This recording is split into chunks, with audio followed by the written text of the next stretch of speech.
Well, we'll try. I mean, I don't seem to agree on much these days, but we'll see if we can find some agreement. All right. Bishop Biondo for the treasurer. Do you have anything to say? I don't want to turn this into a debate or anything, but if you could certainly just an opportunity to correct factual record as far as the treasurer's office is concerned, not necessarily respond to anything that the prosecutor said. don't. I'll be brief. Please.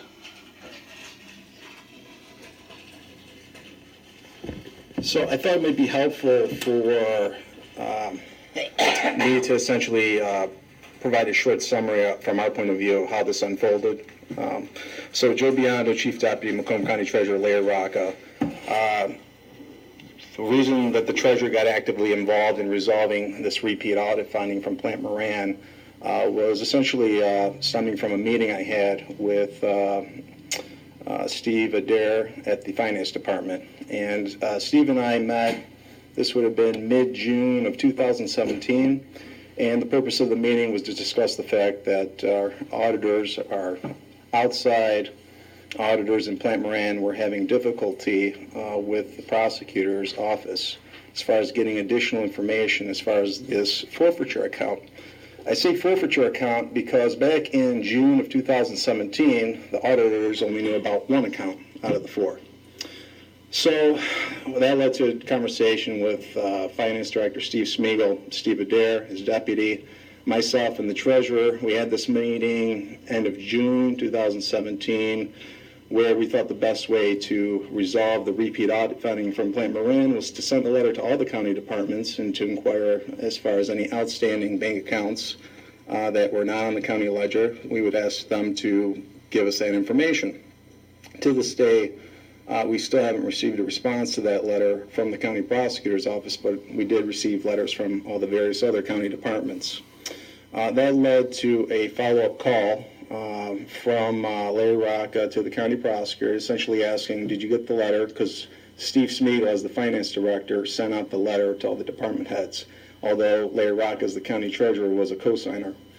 And Eric Smith indicated he did not receive the email from Steve Smeagol, but we resent it. And that would have been, we're talking now early July, mid-July. And no response from the county prosecutor's office.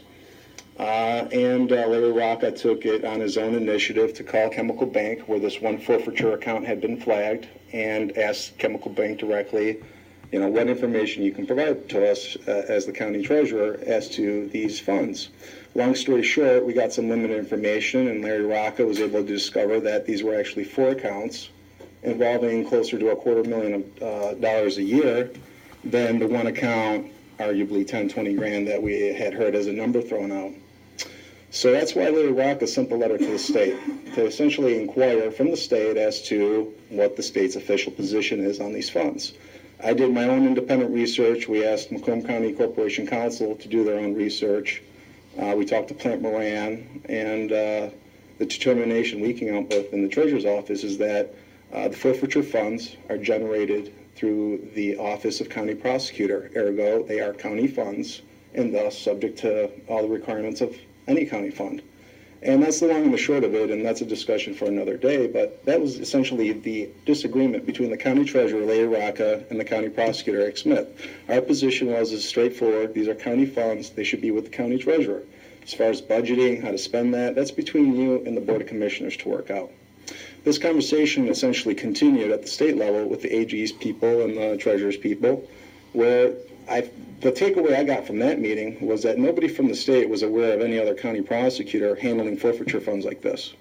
And not only that, but the AG's office itself, anything they forfeited, they certainly didn't handle that money themselves either. They turned it over to the state treasurer. I took that meeting as essentially a professional courtesy to try to work this out amongst ourselves, and that's what we tried to do. And our position from day one, from June 2017 to even now, was always, these are county funds, they need to be with the treasurer's office, and any bank records involving these county funds are ergo property of the county treasurer's office. We had Macomb County Corporation Counsel telling us that these bank records, because they involved county funds, were public records, and that's why we saw that stuff disclosed. So from our point of view, the job of the treasurer was completed on this issue. We acquired the funds. We got all the bank records that apparently we could get from the bank. We got that indirectly for the independent FOIA lawsuits, but we did get them.